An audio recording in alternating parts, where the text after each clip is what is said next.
Bienvenidos y bienvenidas a Enclave Política. En octubre del 2019 en Ecuador se cometieron graves delitos, algunos de ellos considerados de lesa humanidad. Hubo más de 1.000 heridos, más de 1 millar de detenidos y 11 fallecidos, producto de la mayor represión conocida en la historia de este país. Se persiguió y encarceló a activistas sociales, autoridades como la prefecta Paola Pavón, el ahora parlamentario andino Virgilio Hernández, entre otros. Y producto de ello, además, la Defensoría del Pueblo emitió un informe dando cuenta de las responsabilidades políticas y penales de las autoridades de aquel entonces, particularmente Lenín Moreno y su ministra de Gobierno, María Paula Romo. Y ahora la Asamblea amnistió a 268 ciudadanos y ciudadanas, lo cual ha desatado la reacción del gobierno de Lasso, además de otros actores políticos que condenan, oigan bien, la destrucción de la ciudad de Quito.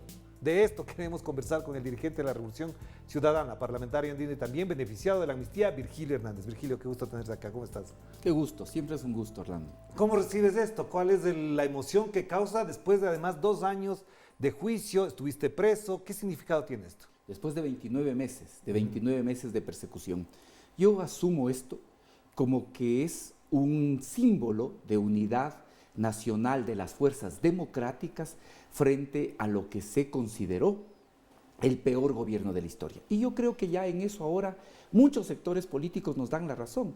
Por eso se logra una amnistía para la que se requiere, según la legislación ecuatoriana, las 2/3 partes de la Asamblea, 92 votos. De 137. No, de 137. Esa es una votación, tú conoces, muy difícil de lograr. Claro. Es muy difícil de lograr. Muchas ocasiones, y más en una Asamblea tan fragmentada como esta, es difícil lograr 70 votos para lograr la mayoría absoluta y que se apruebe la resolución. ¿Por qué fue Por posible? esto, porque yo creo que efectivamente es un momento en el que incluso la Asamblea deja su conflictividad interna y asume un momento simbólico de unidad de los sectores democráticos frente a lo que fue la persecución, frente a lo que fue la politización de la justicia, porque de eso ya nadie habla. ¿Por qué llegamos a la amnistía? ¿Por qué tuvimos que llegar a la amnistía y que se tome una decisión política en la Asamblea Nacional? Por la ausencia de una justicia eficaz, de una justicia independiente, de una justicia proba. Esa es la realidad. La audiencia para el juicio de rebelión, que es nuestro caso, ¿desde cuándo está determinada por el juez? Desde el 27 de agosto del año 2020.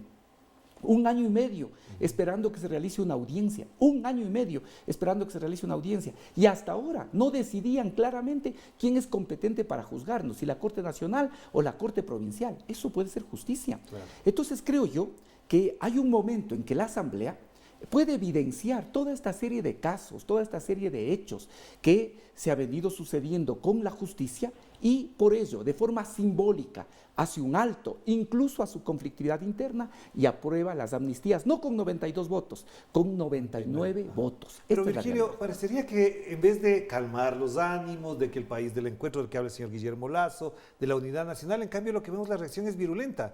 El señor Guillermo Lasso saca un comunicado rechazando y condenando la amnistía. El alcalde de Quito, que no llegó por esa vía para ser alcalde, pero bueno, ya es el alcalde, también la condena. Y la prensa, los periodistas que apoyan al gobierno condenan enérgicamente y sobre todo señalan que lo que se está es generando la impunidad por lo que vivió Quito y se agredió a Quito. Y lo increíble es que en ese relato solo hay una parte, porque el principal responsable de la violencia está en Paraguay y sobre él no dicen absolutamente nada. Y él también se atreve a opinar respecto del tema de las amnistías. O la exministra María Paula Romo también señala que esto es la impunidad y nuevamente pone una serie de casos en todo el país que no tienen ninguna relación con los actores o con las personas que han sido, en este caso, sujeto de las amnistías. Es absolutamente increíble. Solo habría que hacerle una pregunta, por ejemplo, porque también le refiere uno de sus tweets a la prefecta de Pichincha, y señala y dice, ahora ya se podrá liberar el expediente y se podrá conocer. Yo la primera pregunta que le hago en un Estado de Derecho, y le hago a la señora María Paula Romo, y le hago a la Fiscalía, ¿cómo la ministra de Gobierno de ese entonces tenía acceso a un expediente que según la ley, que según la legislación ecuatoriana es reservado? No, pero también lo tienen otros periodistas, porque hay un cineasta que va a presentar el día de hoy un documental y supuestamente contiene elementos reservados del proceso. Bueno, Eso es importante mirar. Pero es bueno que lo vean. Claro, nosotros siempre hemos dicho, es parte incluso de las reformas que yo creo que hay que presentar para el Código Orgánico Integral Penal. Un proceso de esta naturaleza, el juez debe decidir si es de naturaleza reservada o no. No tiene por qué, por mandato de la ley, porque aquí, en este supuesto caso de rebelión por el que le acusaban a la prefecta de Pichincha, mi persona, Cristian González, ¿sí? No hay ningún atentado contra la seguridad del Estado, no se expone, no queda expuesta a la seguridad del Estado, de tal manera que ese proceso no debería ser reservado. Y bueno, que se exponga, y ahora sí se puede también conocer no solo lo que existe en ese proceso, que ahí se podrá ver que no hay absolutamente nada que nos inculpe de un delito tan grave como es el de rebelión, con el cual se pone en riesgo la estabilidad del gobierno o la estabilidad de la vigencia de la Constitución. Claro. Ahora se podrá ver, pero la pregunta es pertinente, Orlando. ¿Cómo la ex ministra de Gobierno, por lo tanto, parte y representante del Ejecutivo, tenía acceso a un documento, a un proceso que es reservado? ¿Cómo? Explíquenos, señora fiscal, explíquenos, fiscal provincial. ¿Cuál fue el delito que ustedes cometieron? Paola, Cristian, Virgilio, Geoffrey Puma, etcétera, los militantes de la Revolución Ciudadana, ¿qué delito cometieron y por qué están procesados? Mire, en nuestro caso, Orlando, nuestro delito era haber sido desde el primer día de la traición absolutamente críticos con el gobierno de Lenín Moreno, haberle dicho al país el desastre que iba a suceder en el Ecuador, haberle advertido cómo iba a ser un gobierno que iba a trabajar con las élites, olvidándose del pueblo. Y lamentablemente para el país tuvimos la razón. Y eso no nos perdonaban. Solo hay que decirle una cosa ahora a la exministra de Gobierno y al expresidente y al actual presidente. ¿Cómo? Desde antes que se desarrollen las movilizaciones, desde el 3 de octubre, aparece el presidente de la República, tú recordarás en la noche del 3 de octubre, aparece el presidente de la República, esta es la imagen, a su lado derecho el vicepresidente, a su lado izquierdo el ministro de Defensa, el señor Osvaldo Jarrín, atrás la cúpula militar. ¿Y qué es lo que dice? Que hay un plan internacional orquestado por el sátrapa, así esas son las palabras que utiliza, por el sátrapa de Maduro, el expresidente Rafael Correa, Patiño, el ex canciller Patiño, Paola Pavón, Virgilio Hernández. ¿Tú crees que después durante todo el proceso y estuvo abierta la instrucción fiscal hasta febrero del año 2020, tú crees que mostraron un solo elemento, que se presentaron siquiera un solo día a decir aquí están las pruebas del complot internacional, un solo día, y desesperados en buscar alguna conexión? Tú recordarás este penoso incidente que detuvieron a 19 personas de nacionalidad venezolana en los alrededores del aeropuerto. Les acusaron de que estaban esperando, que estaban planificando un complot, un ataque para cuando llegue, un magnicidio, exacto, para cuando llegue el presidente de la República, cuando eran humildes trabajadores de una plataforma de Uber dedicado a trasladar pasajeros del aeropuerto a Quito. Esas vilezas de esa naturaleza tuvimos que soportar, y un solo elemento, nunca pudieron probar de que había el complot internacional. Pero tú has tenido acceso a los elementos que supuestamente son probatorios y en algún momento comentábamos, nada de eso existe, son tweets, son imágenes, son fotos de manifestaciones. ¿Dónde están las pruebas para un caso de esta naturaleza considerado rebelión? Que de paso, además, para que nuestra audiencia lo conozca, cambiaron la figura porque rebelión tiene que contar con armas. Como no había armas, tuvieron que cambiar la figura. ¿Qué elementos tienen? Es que esto es increíble, Orlando. Fíjate, cuando se producen las detenciones, y aquí hay otro elemento, simplemente para poder analizarlo con lógica. Nosotros supuestamente somos los que incentivamos las movilizaciones. Sucede que nuestras detenciones se producen precisamente cuando cesan las movilizaciones. Si habríamos tenido esa capacidad de influenciar, ¿sí?, las movilizaciones no se habrían deteriorado, todo lo contrario, se habrían incrementado. Y no fue así, ¿sí? Precisamente actúan luego de que llegan a un acuerdo con el movimiento indígena, ¿sí? A través de ese acuerdo se deroga el decreto con el cual se liberalizaban los combustibles y ahí empiezan las acciones. Pero fíjate esto, para un delito de rebelión, para la audiencia de la región que nos escucha, un delito de rebelión es un delito que en el que se requiere tal nivel de violencia, la persona que cometa actos violentos, ¿sí?, con los cuales se pone en riesgo la estabilidad del régimen o la vigencia de la Constitución, ¿sí? Pero además, esa rebelión puede ser armada, ¿no es cierto? Y a nosotros inicialmente, fíjate, Inicialmente nos acusan de rebelión armada, pero ¿qué es lo increíble? Que nuestro Código Penal establece que para poder investigar un delito de rebelión armada, que es algo tan serio, tienes hasta 2 años. El 14 de octubre del 2019, cuando detienen a la prefecta de Pichincha, a Paola Pavón, que lo hacen también contrariando disposiciones constitucionales, disposiciones de la Corte Interamericana de Derechos Humanos, que prohíbe que una autoridad que ganó por elección popular una dignidad pueda ser sacada de su puesto sin que exista sentencia ejecutoriada en firme. ¿Sí? También violan eso. Pero cuando la detienen, no sabían por qué la iban a acusar.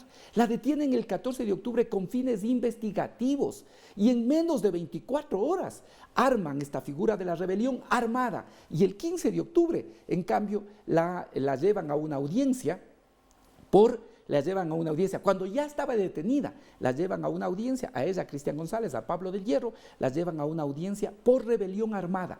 Y durante 3 meses, de octubre a diciembre, investigan una tal rebelión armada que nunca pueden probar un arma, nunca pueden probar un solo recurso que haya existido para financiar la rebelión armada, ni apoyo de ninguna fuerza armada. Y ellos mismos, el 24 de diciembre, tienen que cambiar la figura de rebelión armada a rebelión simple, que sigue siendo gravísima, claro, porque es un nivel de violencia que amenazaba la estabilidad del gobierno o la vigencia de la Constitución. En cualquier país, incluso el cambio de esas figuras podría ya anular el caso, pero archivarlo. Es que es increíble. ¿Cómo te detienen por rebelión armada? Te tienen 3 meses preso por rebelión armada y después dicen, no, nos hemos equivocado, no tenemos pruebas para rebelión armada. Eso le sirvió, y esto vale destacar, eso le sirvió, y digo que vale destacar porque aquí nos hemos encontrado con autoridades del sistema de justicia absolutamente serviles al poder político. Y por eso vale destacar a la jueza Pavlova Guerra, que cuando el fiscal le va y le dice, ¿sabe qué, señora jueza? No hemos encontrado después de 3 meses los elementos para acusarles de rebelión armada. Les vamos solo a cambiar a rebelión simple.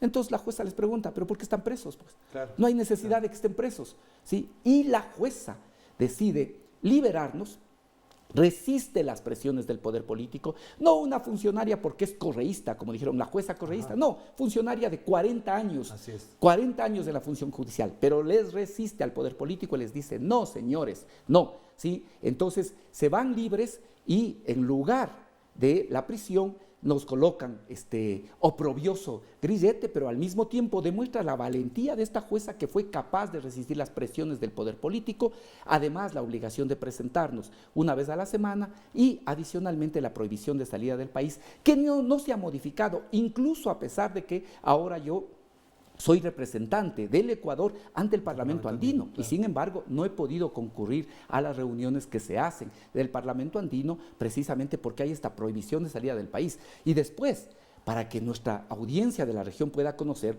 a la prefecta de Pichincha, nuestra autoridad que ganó las elecciones, un día un policía, ¿sí?, a las 12 de la noche, que parece no tiene que hacer, se le ocurre ver algo y se le ocurre a este policía levantar un parte, ¿sí?, diciendo que las personas que tienen grillete suelen refugiarse en las embajadas.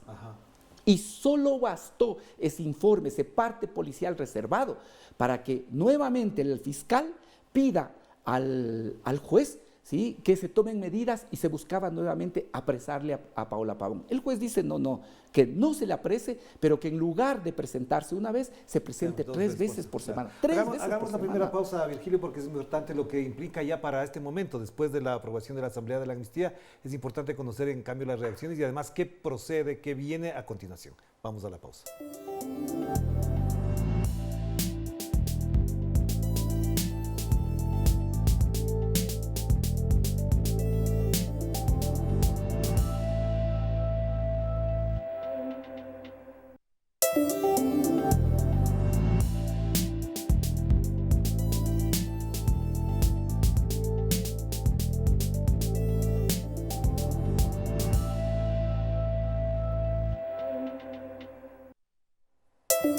Estamos de vuelta aquí en Enclave Política y seguimos conversando con el parlamentario andino Virgilio Hernández. Virgilio, el presidente actual, Guillermo Lasso, en la campaña del 2017 incluso ofreció de ganar las elecciones amnistía e indulto para los indígenas y todos los que se oponían al gobierno de Rafael Correa. Ahora, cuando la Asamblea en su gobierno lo hace, en cambio lo rechaza. Y al mismo tiempo me parece sorprendente que lo que más les preocupe a ellos es cómo se destruyó la ciudad de Quito. ¿Cómo se entiende este comportamiento? En un momento ofrece, ahora lo rechaza, y lo único que se acuerdan es de los daños materiales en la ciudad de Quito y no de los muertos, heridos y además de los detenidos. Sí, es que te vuelvo a decir, parece que quienes tienen amnesia son efectivamente quienes los gobiernan. Porque además nadie señala dónde estuvo la responsabilidad. Esto aquí en el Ecuador, ¿cómo se solucionó, cómo se resolvió esa crisis política? Nunca antes había sucedido, por lo menos desde el retorno a la democracia, producido en 1979, Orlando. Nunca antes una crisis política se había sellado con 11 muertos, según el reporte de la Defensoría del Pueblo. Nunca antes habíamos tenido 1.300 heridos. Muchas de esas personas perdieron un ojo, por ejemplo, por la acción precisamente de la fuerza pública. Nunca antes habíamos tenido más de 1.500 personas detenidas, ¿sí?, de forma arbitraria, la mayor parte de ellos jóvenes. Nunca antes habíamos tenido esto, ¿sí? Y los responsables de esta violencia, los que efectivamente fueron responsables de esta violencia institucional y que ahora incluso se atreven a criticar una acción de la Asamblea, ¿sí?, ¿dónde están? Esos responsables fueron señalados por la Alianza de Derechos Humanos como responsables del uso excesivo de la fuerza. Fueron de la misma forma considerados por la Comisión Interamericana de Derechos Humanos, de tal forma que ellos son efectivamente quienes provocaron esta violencia en Quito. Y después, muchos otros hechos de violencia no han sido investigados. Ese es el tema. Pero además parecería que se repite porque el 8 de marzo, Día de la Mujer, reprimen a las manifestantes mujeres en las cercanías de Carondelet, casi en las mismas circunstancias como que se estaba produciendo una rebelión. Pero imagínate esto. O sea, aquí esto demuestra, el 8 de marzo se han hecho ya durante muchos años movilizaciones absolutamente pacíficas, de la misma forma que se suelen hacer los 1 de mayo. Ahora habrá que pensar si es que el 1 de mayo no va a haber también represión respecto de una marcha histórica que se ha hecho en el país. ¿Qué sentido tenía reprimir una marcha? No solo en Quito, Guayaquil, Cuenca, en las principales ciudades se reprimió. ¿Por qué? Porque hay una concepción a estas formas oligárquicas del poder. A estas formas oligárquicas del poder no toleran ningún tipo de movilización, porque todo ven como una amenaza para el orden y por lo tanto buscan a través de la violencia, de provocar la violencia, buscar que se acallen estas manifestaciones que están garantizadas en cambio por la Constitución y también por organismos internacionales de derechos humanos. En el caso concreto de Paula Pavón, ella podría seguir normalmente, digamos, sus labores, tú igual, pero lo que se plantean también ya en expectativa es que hay otros presos considerados de orden político, aunque no sean juzgados así, como por ejemplo el propio vicepresidente Jorge Glass. ¿Qué viene para la Revolución Ciudadana a partir de esto? ¿Hay un nuevo momento, es una nueva etapa? ¿Qué significa esto? Mira, yo en primer lugar creo que el que la Asamblea haya considerado que nuestra acusación era una acusación política, demuestra que teníamos la razón y hemos tenido la razón en lo que hemos señalado. Contra el correísmo existió una campaña sistemática y de Estado, porque no solo era Ejecutivo, sino que además del Ejecutivo se prestaron la Fiscalía, se prestaron los órganos de justicia, se prestaron otras funciones del Estado, ¿sí? ¿Y por qué ahora hay este escándalo? Porque creían que la Asamblea no iba a poder concedernos. Por eso, antes de la reunión del miércoles, prácticamente no existía ningún pronunciamiento. Incluso el propio presidente de la República llegó a decir que él iba a respetar democráticamente lo que resuelva la Asamblea Nacional. ¿Sí? Y ahora lo rechaza. Y ahora lo rechaza, ¿sí? Ahora lo rechaza cuando le digo que iba a respetar democráticamente. Pero además te hago una consideración que es especial y particular en América Latina, lo van a entender mejor. Lo hace desde Chile, en donde pasó todo lo que pasó en octubre del 2019, donde hubo heridos, y además está pidiendo allá la liberación de los presos, que son decenas o centenas. Es decir, tampoco escoge el lugar adecuado para mandar un mensaje así. Bueno, es que yo creo que no hay esta reflexión política, creo yo, ni de lo que se vive en el país, peor del contexto latinoamericano. Esto es lo que pasa con gobiernos neoliberales, oligárquicos, que ellos son los que tienen un manual en la cabeza, un manual para manejar la economía, un manual de cómo debe ser la democracia, un manual de cómo debe actuar la sociedad civil. Y los que ideologizan todos los temas, porque la represión está considerada, ellos hablaban incluso de comunistas, de chavistas, de castristas, de Putin. La señora María Paula Rumbo dijo que cómo se sorprendía de que RT transmitiera en vivo las manifestaciones. Es que esto es increíble. Fíjate que como resultado de este proceso de persecución, tenemos aquí precisamente un caso, que es el del señor Olavini, que es increíble. Esto es increíble porque es un señor de nacionalidad sueca, ¿sí?, que fue cogido, fue detenido asumiendo que era ruso. ¿Y cuál era su acusación? Su vinculación, ¿no es cierto?, supuestamente incluso ahí con el ex canciller Patiño, que era un hacker, que no sé qué. De Julian Assange. Amigo de Julian Assange. Y ahí está también, en un proceso inverosímil. ¿Sí? Básicamente, ¿por qué? Acusado de que en este momento era un hacker ruso, ¿sí? Después ya se demostró que su nacionalidad es sueca, y sin embargo ahí sigue enfrentando un proceso. Delitos informáticos, ¿sí? Y hasta ahora no lo han probado. Y que cometió delitos informáticos que hasta ahora Virgilio, no se puede.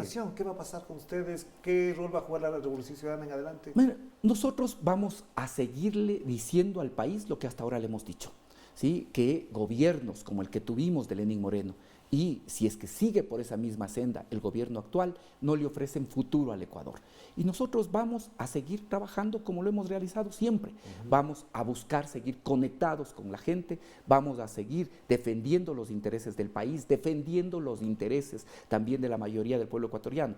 Yo les dije esto, les he dicho esto incluso a funcionarios del gobierno: no me vean a mí que yo después de la amnistía voy a callarme, voy a dejar de decir las cosas que incluso cuando he tenido proceso, cuando he estado con el riesgo de poder ir a prisión, las he venido diciendo, y ahora lo vamos a seguir haciendo, vamos a seguir peleando por la verdad, Orlando. Esto es fundamental. El otro elemento que es importante aquí es, hay una nueva mayoría en la Asamblea, esta mayoría se cuenta con los votos de Pachacuti, la Revolución Ciudadana, una parte de la izquierda democrática, unos independientes. ¿Qué va a pasar con esa nueva mayoría? ¿Va a ser de oposición férrea y rechazar todo del gobierno de Lazo? Yo creo que hay coincidencia sobre algunos aspectos.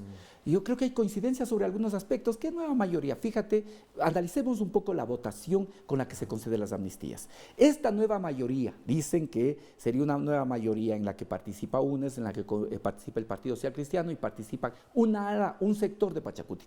Sin embargo, el Partido Social Cristiano no apoyó con sus votos las amnistías y es parte del coro ahora de estas fuerzas precisamente conservadoras, retardatarias, que se oponen a una acción democrática y constitucional que realiza la Asamblea Nacional.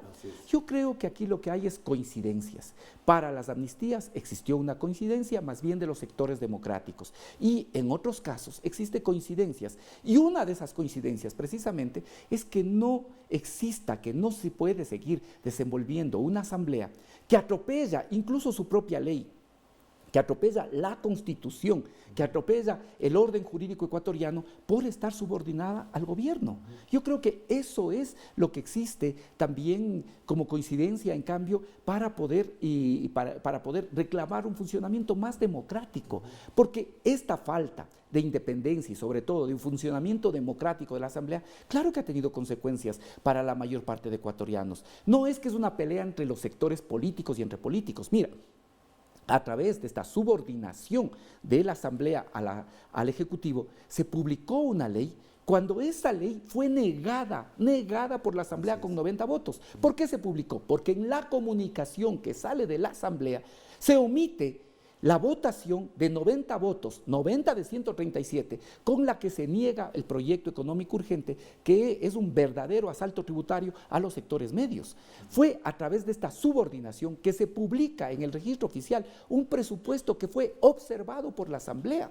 Es decir, esto sí ha generado consecuencias para el pueblo ecuatoriano. Y yo diría que en el legislativo, por lo menos, lo que existe en este momento es que hay coincidencias con algunos sectores en el sentido de que la Asamblea debe recuperar su papel, su rol. La Asamblea debe jugar también precisamente como un factor más de poder, frente a un gobierno neoliberal. Para terminar, Virgilio, entonces con todo lo que veo, no se va a acabar el odio. Es decir, el clivaje que hablan los expertos de correísmo, anticorreísmo, se exacerba mucho más. Y en ese plano, los anticorreístas lo que hacen es azuzar más la violencia verbal, simbólica, incluso mediática que hay. ¿Qué va a pasar entonces? Mira, yo creo que este es el tema, que en una república básicamente lo que prime sea el odio en lugar de la Constitución, en lugar de las leyes. Y aquí, cuando tú ves estas expresiones por parte del presidente, del expresidente, de la exministra María Paula Romo, que en cambio no ha venido a rendir cuentas efectivamente por sus responsabilidades en la represión, ¿sí? Te das cuenta que ahí lo que hacen es precisamente pasar por alto las instituciones democráticas, pasar por alto decisiones de la Asamblea Nacional. ¿Por qué? Porque en el fondo, lo que querían, lo que buscaban era el aniquilamiento, ¿sí? De cualquier forma, de lo que era el correísmo. Y como ven, que en lugar de aniquilamiento, ahora lo que hay es cada vez mayor presencia.